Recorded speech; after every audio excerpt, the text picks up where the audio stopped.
जी sir. सीमा, जी sir बोलो।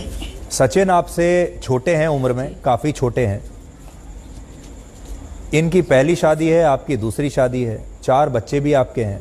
आपको कभी, और आपको उनकी तनख्वाह भी पता है कि वो कितना पैसा कमाते हैं, घर भी पता है कैसा है। आपको कभी इस बात पर कोई डाउट नहीं हुआ कि अगर आप इंडिया चली भी गई तो आपका गुजारा कैसे होगा? और 22 साल का जो लड़का होता है वो बहुत मैच्योर्ड भी नहीं होता, कई बार गलत फैसले भी ले लेता है। कई बार हो सकता है शुरू में आपको लगता हो कि ये प्यार है, लेकिन वो प्यार ना हो। ये सारे जो डाउट्स थे ये आपके दिमाग में नहीं आए? नहीं सर, सचिन बहुत सीधे हैं। सचिन ने कभी मुझसे, सचिन की मैं पहली मोहब्बत हूँ और आखिरी भी हूँ आई थिंक के। पर सचिन मेरे साथ बहुत अच्छे रहते थे, बहुत अच्छे से बात करना। ये मतलब उनकी तरह नहीं है जो आजकल के लड़के हैं, ये उनसे अलग थे। यही वजह थी कि मैं इनके साथ बहुत, हमारी बातचीत अच्छी रहती थी कि मुझे इन सब से अलग लगते थे। वरना लोग ऐसे भी होते हैं सर, मैंने देखे हैं सर, जो वहाँ मेरी दोस्तें थी उनको छोड़ के चले गए उनके दोस्त, 2 दिन बात करी, 6 महीने बात कर छोड़ के चले गए। हमें साल हो गया दोस्ती में, तो ये अच्छे से रहे मेरे साथ। Hello sir. जी जी। सीमा, आप 5वीं क्लास तक पढ़ी हैं जो मुझे पता चला? जी सर, वो बेनज़ीर की तरफ से पढ़ाया गया था।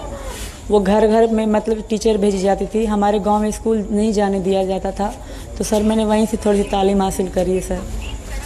तो देखिए, पूरे भारत में आपको लेकर जो बात होती है, आम तौर पर जो लोग चर्चा कर रहे हैं, अपने परिवारों में भी लोग जो चर्चा कर रहे हैं, वो ये है कि देखो भाई, लड़की 5वीं क्लास पढ़ी है लेकिन अंग्रेज़ी भी बोलती है, अंग्रेज़ी समझती भी है, और जब ये बात करती है तो इससे ऐसा नहीं लगता कि ये 5वीं क्लास पास होगी। ऐसा लगता है कि ज़्यादा पढ़ी लिखी होगी, कम से कम पूरी स्कूलिंग इसने पूरी की होगी। यानी आपका जो पूरा व्यवहार है, व्यवहार समझती हैं आप, मतलब आपका जो पूरा बिहेवियर है, जिस तरीके से आप बात करती हैं, उससे कई बार ऐसा लगता है कि आप 5वीं क्लास पास जो लड़की है वो इतनी ज़्यादा समझदारी की बातें, अंग्रेज़ी के शब्द कैसे इस्तेमाल कर सकती है, अंग्रेज़ी के जो वर्ड्स होते हैं।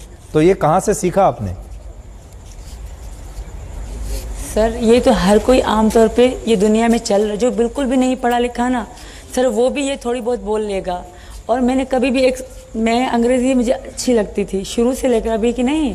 जब मेरे भाई पढ़ते थे या मेरे कज़न पढ़ते थे, उनकी डिक्शनरी मैं उठा के पढ़ती थी, वहाँ उर्दू में ही अंग्रेज़ी भी लिखी होती थी, उर्दू में ही मतलब, क्योंकि उर्दू में अच्छी पढ़ लेती हूँ और ये मेरा शौक़ था सर। पहला शब्द मैं गो टू हेल सीखी थी, मैं और मेरी बड़ी बहन, हम सबको go to hell, go to hell की हम पर एक गाली है तो दिया करते थे। इस तरह एक एक शब्द हम सीखे थे। और एक साथ मैं अंग्रेज़ी नहीं बोल सकती सर, ना मैं अंग्रेज़ी लिख सकती हूँ और ना जैसे आसान शब्द में पढ़ सकती हूँ, इसलिए हार्ड शब्द में पढ़ भी नहीं पाती सर।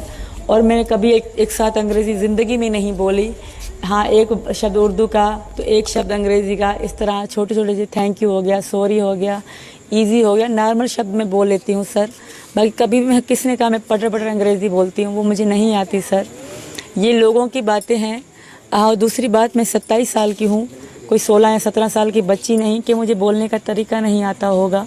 मैंने 4 बच्चे पैदा करे हैं, मैंने ज़िंदगी गुजारी है, लोगों में उठी बैठी हूँ वहाँ गाँव में, तो मुझे बोलने का तरीका और शऊर है सर। मैं बेशऊर नहीं थी, मैं एक घर हाउस वाइफ रही हूँ और एक घर में रहने वाली थी, तो मुझे बोलने का तरीका है सर इसका। और मुझे डर इसलिए नहीं लगता, एक तो मेरे साथ सचिन है और लोग मुझे इतना प्यार देते हैं कि मुझे एनर्जी, ताकत आ जाती है सर। और यही कारण है कि मैं दिल खोल के बात करती हूँ। लोग कहते हैं कि इस तरह बात कर रही है ये जासूस है, ऐसा कुछ भी नहीं है। मैं 3 दिन तक पुलिस के आगे रोती रही, वो मेरे लिए बहुत मुश्किल था। अकेली होती थी, चारों तरफ लोग बैठे होते थे, डर मुझे तब बहुत लगता था और तब ही ऐसा होता था। पर अब मैं मुतमईन रहती हूँ क्योंकि चारों तरफ लोग बैठे होते हैं और कोई कहाँ से हंस के मुझसे बात करता है, कोई कहाँ से हंस के इशारा करता है कि चिंता मत करो, सब सही होगा। तो यही वजह होती है कि मैं बिल्कुल ही सही बैठ के बात करती हूँ लोगों से सर।